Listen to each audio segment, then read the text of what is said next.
جہاں تک آپ کا یہ بہت ہی اچھا سوال ہے، اور یہ بھی جیسے میں نے کشمیریت کا وہ بتایا 1321 کا انقلاب، جس انقلاب میں ہمارا سر اونچا ہے کہ ایک طرف سارے ہم تھے، ہندو، مسلمان، بدھسٹ، اس وقت ایک سائڈ پہ تھے. اس وقت ابھی اس سینچری میں ابھی سکھزم نہیں آیا تھا، تو یہ تین ایک سائڈ پہ تھے، اور دوسری سائڈ پہ کمیونسٹ بلاک، نہ ماننے والے، خدا کو نہ ماننے والے ہلاکوں کی. اگر اس کا ہم دیکھیں جو سوال آپ کا ہے، وہ سوال ہے کہ جب 1990 کا یہ ملتا ہے کہ جب یہاں پہ حالات اچانک خراب ہو گئے. 1998 تک تو تقریباً ٹھیک تھا، نارمل تھا، یہاں سب گھوم رہے تھے، یہاں ہندو بھی تھے، کشمیری پنڈت بھی تھے، مسلمان بھی تھے، سکھ بھی تھے، بدھسٹ بھی تھے، اور آپس میں سب بھائی بھائی تھے. کوئی وہ کمیونلزم کا سینس ہی نہیں تھا. کوئی نہیں کہہ رہا تھا کہ وہ ہندو ہے اور ہندو کے نام پہ اس کو ہم صوفی درگاہوں پہ جاتے. دستگیر صاحب میں 1000 مثال دوں گا. میرے ساتھ میرے دوست کشمیری پنڈت جاتے تھے اور داغا باندھتے تھے. میرے دوست مخدوم صاحب کے سیڈیو پہ جاتے تھے، شارکا دیوی پہ مندر پہ بھی وہ حاضری دیتے تھے، لیکن یہاں پہ جو مخدوم صاحب ہے وہاں پہ بھی سلام پیش کرتے تھے. تو یہ چیزیں آپ کو سمجھنے کی ضرورت ہے. یہ کون سے محرکات ہیں جو آپ کا سوال ہے؟ کیوں ہوا 90؟ کیوں اتنی تباہی ہوئی؟ کیوں آؤٹ آف کنٹرول سارا ہوا؟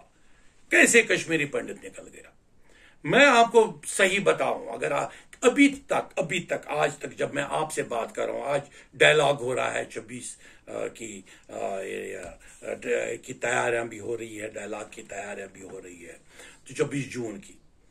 اگر آپ دیکھیں گے اصلی جو تباہی جو 47 سے ڈیولپ ہو رہی تھی، کشمیر کو ٹکڑوں میں تقسیم کیا گیا، اسٹریٹجک پارٹس پہ کوئی اور قبضہ جمائے بیٹھا، ہمارے دریاؤں کا بھی کوئی حساب نہیں، ہماری پانی کا کوئی حساب نہیں.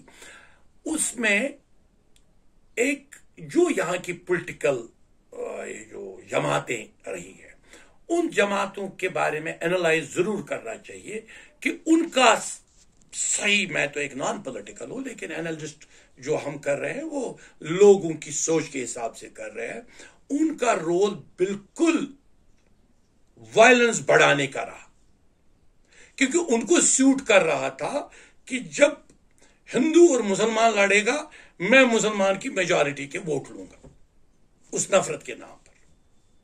اور ایک اور ریڈیکل فورس ابھرا اس ایٹماسفیئر میں، ان کا کوئی یہ نہیں تھا، کوئی لائے عمل نہیں تھا. ایک ہی لائے عمل تھا کہ ہم کشمیری پنڈت کو کسی طرح نکلوائیں اور ان کی پراپرٹی پہ قبضہ کریں. جو پولیٹیکل ایڈوائزرز تھے اس وقت کے، جو پولیٹیکل تھاٹ رکھنے والے تھے، آپ دیکھیں تاریخ پڑھ لیجئے 1990 کی، وہ خود سڑکوں پہ کھڑے ہو کر وہ ایسا وہ تانڈو کر رہے ہیں اس وقت کہ شرم سے سر جھک جاتا ہے.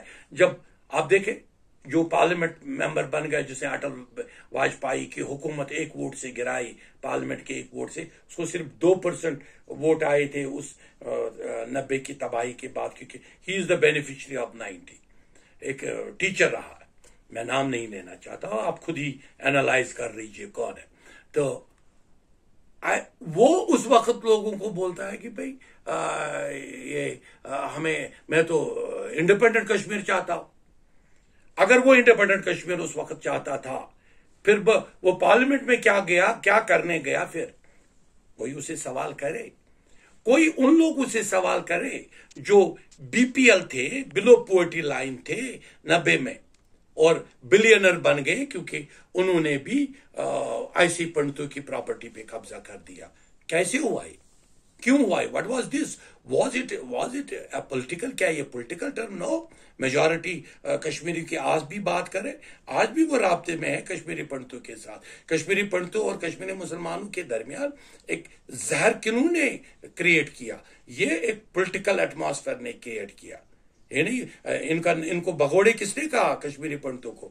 انہی پالیٹیشن نے جو اسمبلی میں بیٹھے، انہوں نے ہی ایسے اور ان کو کیسے اجازت دی گئی کہ ان کی پراپرٹی یہ بیچ سکتے ہیں؟ کیوں؟ ان کی پراپرٹی محفوظ رہنی چاہیے تھی، اور بہت ساروں نے اس آرڈر کے نام پر ان کی پراپرٹی پہ بھی قبضہ کر دیا. تو اس لیے میں کہہ رہا ہوں کہ it was a politically, and جو یہاں کی پولیٹیکل پارٹیاں جو اس کے بعد ہی ایک اور نئی پولیٹیکل پارٹی ایمرج ہو گئی، PDP، جو اوپنلی یہ کہنے لگی کہ ملٹری کو بھی نکالو، وہ بھی کرو، ہم جی سیلف رول کریٹ کریں گے، غازہ کے ساتھ مقابلہ کرنے لگے. لیکن کیا وہ انہوں نے ہی BJP کے ساتھ گٹھ جوڑ نہیں کیا؟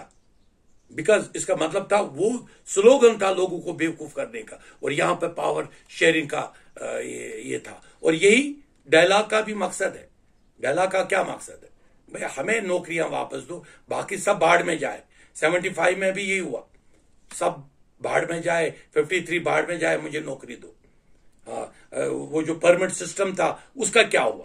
تو دیر کلیئر پالیسی نہیں ہے میرے خیال میں، کہیں پہ بھی کشمیر کی میجورٹی اورینٹڈ پالیسی نہیں ہے. اور اس دور میں ہم نے دیکھا پالیٹیشنز نے نہ صرف یہاں پہ یہ کیا، یہاں کی جو ایڈیالوجی تھی، پریڈومنیٹڈ ایڈیالوجی، جو ایک حنفی ایڈیالوجی تھی، جو صوفی ایڈیالوجی تھی، اس کی کتابیں 72 لاکھ کتابیں جلائی گئی. آپ دیکھیں رزلٹ ہے اس ٹرمائل کا جس کی آپ بات کر رہے ہیں.